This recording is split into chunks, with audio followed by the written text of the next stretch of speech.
ज्या मुली थोड्याशा गुबगुबीत आहेत किंवा हेवी आहेत, त्यांनी कोणत्या प्रकारचे ब्लाऊज घालावेत हे आजच्या व्हिडिओमध्ये मी तुम्हाला सांगणार आहे. सो येस, व्हिडिओला लगेचच सुरुवात करूया. सो सर्वात पहिली टिप म्हणजे तुम्ही पफ स्लीव्ज वगैरे घालणं अवॉइड करा. येस, आता हल्ली पफ स्लीव्सची फॅशन आहे, बरोबर? किंवा फ्रिलचे जे स्लीव्ज असतात त्याची पण फॅशन आहे. पण जर समजा तुम्ही थोडेसे हेवी असाल आणि तुम्ही जर पफ स्लीव्ज घातले तर काय होतं ना, तुम्ही आहात त्यापेक्षा थोडेसे जाड दिसतात, कारण की तुमचे शोल्डर्स जे आहेत, तुमचे खांदे जे आहेत ते अजूनच ब्रॉड दिसतात. तुमचा बांधा जो आहे तो अजूनच जास्त जाड दिसतो आणि ऑटोमॅटिकली तुम्ही आहात त्यापेक्षा जाड दिसायला लागतात. त्यामुळे पफ स्लीव्ज घालणं तुम्ही अवॉइड करा. पफ स्लीव्सच्या जागी तुम्ही नॉर्मल फुल हातांचे स्लीव्स किंवा 3/4 स्लीव्स घालू शकता किंवा नॉर्मल एवढ्या बाह्यांचे जे स्लीव्स आपण जे घालतो ते तुम्ही घालू शकता. पण मोस्टली मी तुम्हाला सजेस्ट करेन की एकतर 3/4 स्लीव्स घाला किंवा एवढे जे स्लीव्स असतात ना, तेवढे म्हणजे कोपऱ्याच्या त्या थोडेसे अलगद वरती येतात, तेवढे स्लीव्स तुम्ही नक्की घालू शकता किंवा मग फुल स्लीव्स घालणं प्रेफर करा. ते तुमच्यावरती खूप सुंदर दिसतील. सोबतच तुम्ही स्लीवलेससुद्धा घालू शकता, पण आता ते तुमच्यावरती डिपेंड करतं. बऱ्याच मुलींना थोडासा कॉम्प्लेक्स असतो की आपले दंड जाड दिसत आहेत. त्यामुळे तुम्हाला जर असं वाटत असेल की दंड तुमचे जाड दिसत आहेत, तर मग तुम्ही स्लीवलेस घालणं अवॉइड करू शकता. पण तुम्ही जर कम्फर्टेबल असाल तर तुम्ही स्लीवलेस ब्लाऊजसुद्धा नक्की घालू शकता. फक्त स्लीवलेस ब्लाऊजसुद्धा ना बेसिक घाला. ते फ्रिल असलेले ब्लाऊज घालू नका, कारण की त्यामुळे सुद्धा तुमचे जे शोल्डर्स आहेत ते अजूनच ब्रॉड दिसणार आणि तुम्ही आहात त्यापेक्षा अजूनच थोडेसे जाड दिसणार. दुसरा आणि महत्त्वाचा मुद्दा म्हणजे तुमची नेकलाईन. नेकलाईन घालताना तुम्हाला मेक शुअर करायचं आहे की तुम्ही डीप गळ्याची नेकलाईन घालताय. येस, आता कालच मी एक व्हिडिओ केला होता ज्यामध्ये मी सांगितलं होतं की बारीक मुलींनी कोणत्या प्रकारचे ब्लाऊज घालावेत, राईट? आता तेव्हा मी काय सांगितलं होतं की तुम्ही हायनेक घाला. हायनेक घातल्यावरती तुम्ही आहात त्यापेक्षा थोडेसे जाड दिसाल. पण ज्या मुली ऑलरेडी हेवी आहेत त्यांनी त्याच्या एक्झॅक्टली अपोजिट करायचं आहे. कारण तुम्ही जर समजा बोट नेक, हाय नेक या प्रकारचे नेक घालताय ना, किंवा कॉलर नेक या प्रकारचे ब्लाऊज जर तुम्ही घालताय ना, तर त्यामध्ये तुम्ही आहात त्यापेक्षा अजूनच जाड दिसाल. पण तुम्ही जर प्लंज नेक किंवा वी नेक घालताय किंवा थोडासा डीप नेक ब्लाऊज घालताय, तर यामध्ये तुम्ही आहात त्यापेक्षा थोडेसे बारीक दिसाल.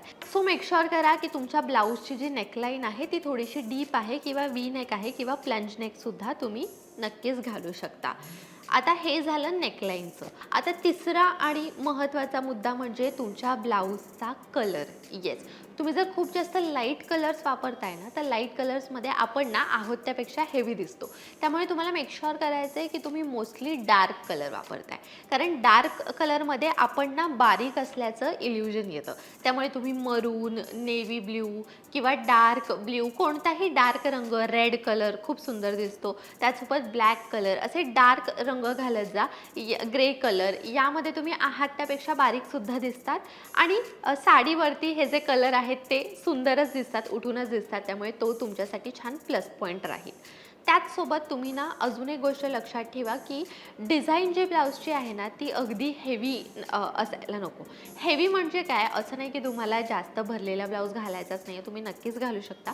पण मोस्टली बऱ्याच ब्लाऊजच्या डिझाईन्समध्ये ना खांद्यावरती वगैरे किंवा गळ्याभोवती खूप जास्त डिझाईन असते. या प्रकारच्या डिझाईन्स असलेले ब्लाऊज तुम्ही घालणं टाळा, कारण की इथे जेव्हा तुमची जास्त डिझाईन येते ना, तेव्हा तुम्ही आहात त्यापेक्षा जास्त हेवी दिसणार, कारण ऑब्व्हियसली तुमचे जे शोल्डर्स आहेत ते ब्रॉड दिसणार बऱ्यापैकी. त्यामुळे शोल्डर्स तुमचे ब्रॉड दिसले की तुम्ही आहात त्यापेक्षा अजूनच जाड दिसणार, राईट? त्यामुळे अगदी हेवी ब्लाऊज घालणं तुम्ही अवॉइड करा. भरजरी ब्लाऊज तुम्ही घालू शकता, पण अगदी खांद्यावरती खूप जास्त डिझाईन आहे, गळ्याभोवती खूप जास्त डिझाईन आहे, हे तुम्ही अवॉइड करा. जितकी मिनिमल डिझाईन असेल ना तुमच्या ब्लाऊजवरती, तितका तुमचा जो लुक आहे तो चांगला दिसेल आणि तुमचा जो मोटिव्ह असेल की तुम्हाला जास्त जाड दिसायचं नाही आहे साडीमध्ये, तर तो मोटिव्हसुद्धा तुमचा साध्य होईल. आणि आत्ता आपण ब्लाऊजच्या डिझाईनबद्दल बोललो, बरोबर? तर ब्लाऊजची डिझाईन निवडताना तुम्हाला अजून एक गोष्ट लक्षात ठेवायची आहे, ती म्हणजे तुमच्या ब्लाऊजवरची जी डिझाईन असेल ना, ती मिनिमल असावी, म्हणजे बारीक काम केलेलं असावं. जर ते काम अगदी हेवी असेल, हेवी काम म्हणजे काय की खूप मोठ्या मोठ्या कोयऱ्यांची डिझाईन किंवा खूप मोठे असे फुलं, मोठ्या मोठ्या फुलांची डिझाईन, अशी जर मोठी मोठी डिझाईन असेल ना, तर आपण आहोत त्यापेक्षा ऑटोमॅटिकली जाड दिसतो. त्यामुळे तुम्ही हेवी वर्कचा जरी ब्लाऊज घालताय ना, तरी त्यावरती अशी बारीक बुट्टी किंवा मिनिमल डिझाईन किंवा नाजूक डिझाईन असलेले ब्लाऊज निवडा.